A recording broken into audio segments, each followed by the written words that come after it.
Uncle, আপনার একটা parcel আছে। আরে মা, তুমি এই অবস্থায় ডেলিভারি কাজ করছো, আবার পেছনে এত বড় একটা ভারী ব্যাগ।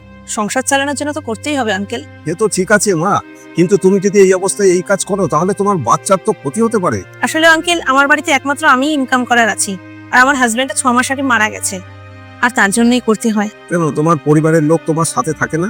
আসলে আঙ্কেল, আমরা পালিয়ে গিয়ে বিয়ে করেছিলাম, সেই জন্য আমার বাড়ির লোক আমার সাথে কোনো সম্পর্ক রাখে। তুমি কি তোমার ঘরের লোককে বলেছো তুমি যে প্রেগনেন্ট? না আঙ্কেল, আমি আমার বাড়ির লোক কিছু জানাইনি। আমাকে ওরা আপন করে আর নেবেও না, কারণ আমি যে অনেক বড় ভুল করে ফেলেছি। দেখো, এত বড় একটা কথা তোমার মা বাবাদের কাছ থেকে লুকোনো উচিত না। যতই যা করুক বাচ্চারা, যত দোষী করুক না কেন, মা বাবা তাদের বাচ্চাদের ঠিক ক্ষমা করে দেয়। আমি জানি হয়তো আমার বাবা আমাকে ক্ষমা করে দিতেও পারে, কিন্তু আমি আমার বাবা মার উপর আর বোঝা হতে চাই না। এখন তো শুধু আমি আছি, এরপরে তো আমার বাচ্চাটাও হবে। আমি তাই চাই যাতে আমি নিজের কাজটা নিজেই করতে পারি। শোনো, বাবা মার কাছে তার বাচ্চারা কোনোদিনই বোঝা হয় না। আর এছাড়া তুমি এই কাজ করে কত টাকাই বা ইনকাম করবে? তো এসব কথা বলার জন্য ঠিক আছে, কিন্তু তোমার যখন বাচ্চা হবে তখন তুমি একটা ভালো স্কুলে পড়াতে পারবে?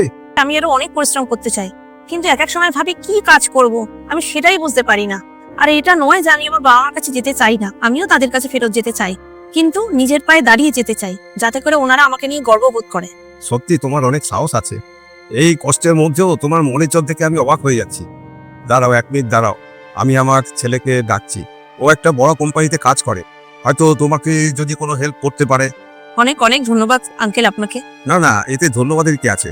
আচ্ছা, তোমার নামটা কি গো? আমার নাম পূজা। তুমি এসো, ভেতরে এসো। দাঁড়াও, আমার ছেলেকে ডাকছি। বাবু, বাবু, এখানে একটু আয়। হ্যাঁ বাবা, বলো। দেখ বাবু, ওর নাম পূজা। কিছুদিন আগে ওর স্বামী মারা গেছে, খুব কষ্ট করে সংসার চালাচ্ছে। তোর অফিসে কি কোনো কাজ আছে? ভালো কোনো কাজ থাকলে দেখ না মেয়েটার জন্য। ওহো, এটা তো অনেকটাই খারাপ হয়েছে ওনার সাথে। হ্যাঁ, কাজ মনে হয় একটা আছে। কিছুদিন আগে বস বলছিল যে একটা ভ্যাকেন্সি বেরিয়েছে।